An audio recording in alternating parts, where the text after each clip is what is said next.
Assalamualaikum warahmatullahi wabarakatuh. Baiklah, saya akan menyampaikan materi dari kelompok 4 yang berjudul Skala Pengukuran dan Instrumen Penelitian. Poin pertama adalah macam skala pengukuran. Sebelum masuk ke dalam poin, saya akan menjelaskan terlebih dahulu apa yang dimaksud dengan skala pengukuran.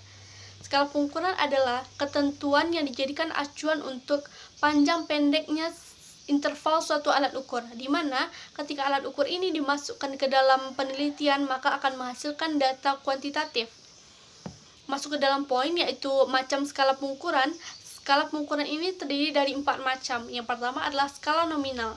Skala nominal adalah skala pengukuran yang paling sederhana atau tingkatannya dalam penelitian itu paling rendah, dan dalam penelitian skala ini memberikan kategori saja seperti simbol atau lambang.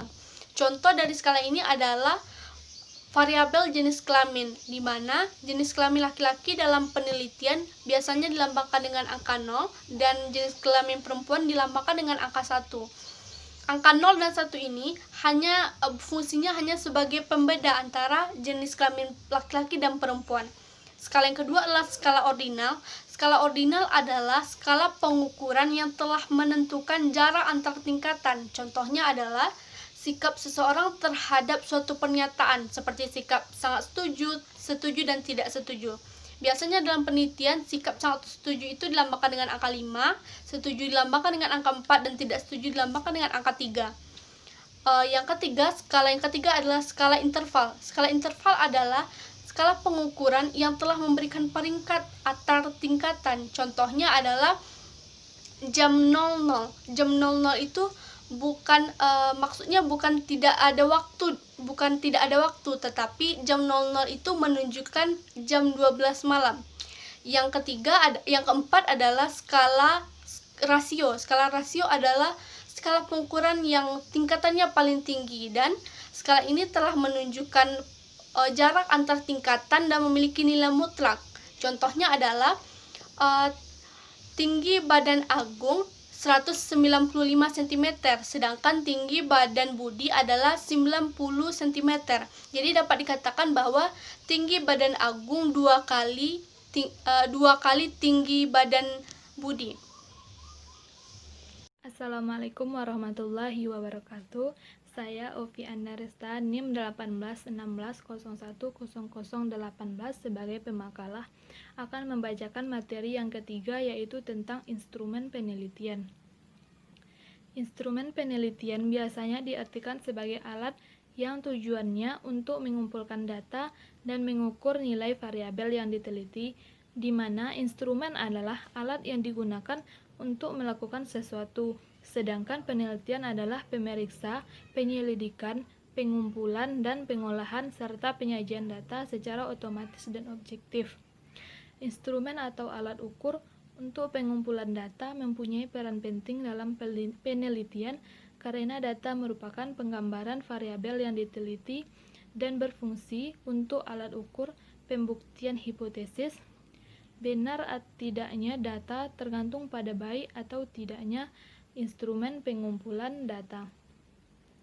Pada dasarnya terdapat dua kategori instrumen yang digunakan dalam penelitian. Yang pertama, instrumen digunakan untuk memperoleh info atau data tentang keadaan objek atau proses yang diteliti. Yang kedua, instrumen digunakan untuk mengontrol objek atau proses yang diteliti.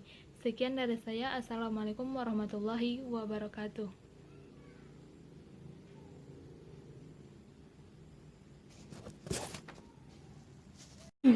Cara penyusunan instrumen, yaitu tahap yang dilakukan dalam melakukan instrumen. Yang pertama yaitu mencari dan menemukan landasan teori sesuai dengan variabel penelitian. Yang kedua yaitu menemukan atau menyusun definisi operasional variabel dan definisi istilah variabel penelitian. Yang ketiga yaitu menemukan atau merumuskan indikator sesuai dengan definisi operasional variabel maupun istilah variabel penelitian. Yang keempat yaitu memilih teknik atau mengumpulkan data yang sesuai dengan variabel penelitian tersebut. Yang kelima, menentukan jenis instrumen penelitian. 6, menyusun kisi-kisi atau blueprint. Yang ketujuh yaitu menyusun instrumen penelitian. Yang seterusnya yaitu menentukan kualitas instrumen penelitian. Setelah langkah tersebut dilakukan, maka instrumen penelitian dapat digunakan untuk mengumpulkan data-data yang nantinya akan dianalisis untuk menentukan kesimpulan. Ada beberapa tahap umum yang bisa ditempuh untuk menyusun instrumen penelitian sebagai berikut. Yang pertama yaitu analisis variabel penelitian, yang kedua menetapkan jenis instrumen, yang ketiga menyusun kisi-kisi atau layout instrumen, yang keempat menyusun item instrumen, yang kelima yaitu menguji cobakan instrumen. Baik, saya Anggi Maitika Putri dengan NIM 1816010017 akan melanjutkan itu tentang materi yang keempat, yaitu tentang validitas dan reliabilitas instrumen. Nah, menurut Sugiono, suatu instrumen penelitian tidak dapat digunakan untuk mengumpulkan data jika tidak melalui pengujian validitas terlebih dahulu. Berdasarkan pada asumsi dasar bahwa instrumen yang valid berarti alat ukur yang digunakan untuk mendapatkan data. Nah, ukurnya itu juga harus valid. Nah, secara garis besar, validitas instrumen dibedakan menjadi dua, yaitu validitas internal, yang mana validitas internal ini berkaitan dengan kriteria yang berasal dari dalam suatu instrumen penelitian, seperti tampilan instrumen, isi, dan juga kemampuan instrumen dalam mengukur. Nah, validitas internal ini disebut juga dengan validitas rasional. Nah, validitas ini terbagi menjadi dua, yaitu validitas isi atau content validity, dan yang kedua validitas konstruk atau konstruk validity. Baik, kita lanjut. Di sini ada yang namanya itu kemudiannya validitas eksternal. Nah, validitas eksternal ini juga dikenal dengan validitas empiris. Pada validitas eksternal berdasarkan pada kriteria yang ada dari luar instrumen, yaitu berdasarkan pada fakta empiris atau pengalaman. Instrumen yang dipakai dalam kriteria ini diprediksi akan terjadi disebutnya dengan validitas prediksi atau predictive validity. Pertama, A yaitu validitas kesejajaran atau concurrent validity. Nah, suatu instrumen dikatakan mempunyai validitas kesejajaran bila hasilnya sesuai dengan kriteria yang sudah ada, yang mana mempunyai kesejajaran dengan kriteria yang sudah ada. Dan B-nya itu validitas prediksi, yang mana suatu instrumen dikatakan memiliki validitas prediksi bila instrumen penelitian tersebut memiliki kemampuan untuk memprediksi atau meramalkan apa yang akan terjadi pada masa yang akan datang mengenai hal yang sama.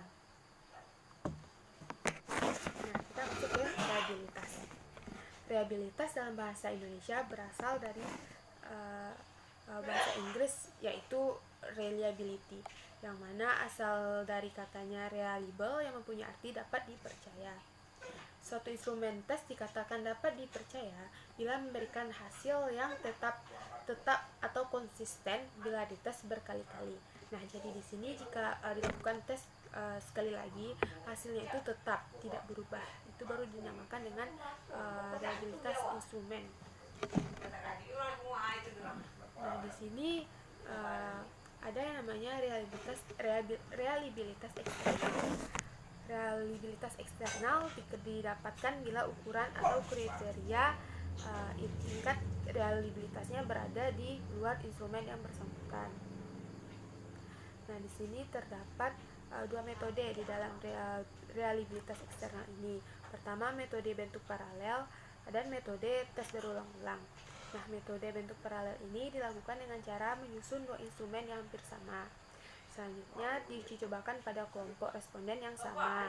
Kemudian dari hasil uji coba tersebut dikorelasikan dengan teknik korelasi produk momen. Yang kedua, metode tes berulang. Metode ini dilakukan dengan tujuan untuk menghindari pembuatan soal dua kali. Pada metode ini peneliti hanya menyiapkan satu perangkat instrumen yang selanjutnya diteskan dan dicatat. yang kedua ada yang namanya reliabilitas internal. Tadi kan reliabilitas eksternal. Nah, sekarang masuk ke reliabilitas internal. Reliabilitas jenis ini diperoleh dari menganalisis data dari suatu kali pengumpulan data. Berdasarkan pada sistem pemberian skor instrumen, ada dua metode analisis internal, yaitu instrumen skor diskrit dan instrumen skor non diskrit. Yang mana instrumen skor diskrit ini merupakan instrumen yang skor atau jawaban responden hanya 2, 1, dan 0.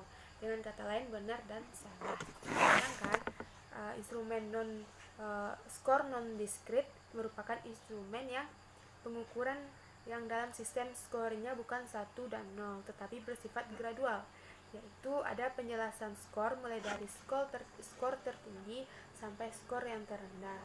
Hal ini umumnya terdapat pada tes yang berbentuk uraian dan pilihan ganda. Mungkin itu hasil dari presentasi kelompok kami. Mohon maaf jika terdapat kesalahan kata atau kekurangan pemahaman di dalam memahami makalah ini, karena kami juga dalam proses belajar mengajar. Sekian makalah dari kami, dan sekian juga hasil video dari kelompok kami, kelompok 4. Terima kasih. Assalamualaikum warahmatullahi wabarakatuh.